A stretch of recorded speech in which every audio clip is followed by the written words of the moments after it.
Neva and Amelia Gray have been here since 2018. They came when they were almost 2 years old, but not quite.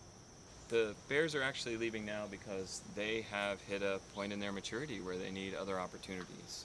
So bears, just like us, continue to grow.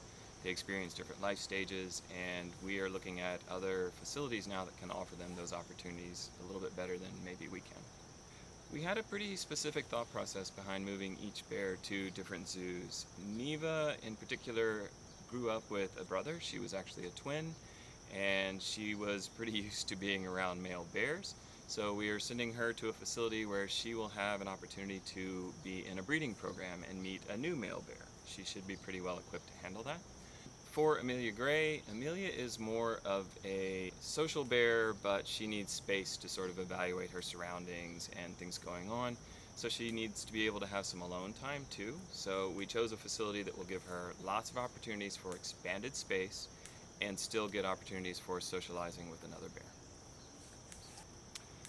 A lot goes into moving a polar bear. It's a very logistically challenging process. They're large animals, and the first step for us is to use our training programs and to teach the bears to be comfortable going into a really large transport crate. So it's kind of like a very kennel for your dog or cat at home, but it's made for bears. And the team here has been absolutely amazing at getting the bears comfortable and used to going into that crate. And then from there, we figure out how to get them to their new location, either through a flight on some shipper like FedEx, or in a truck, or some other means that can allow us to safely transport the bears and get them there as quick as possible.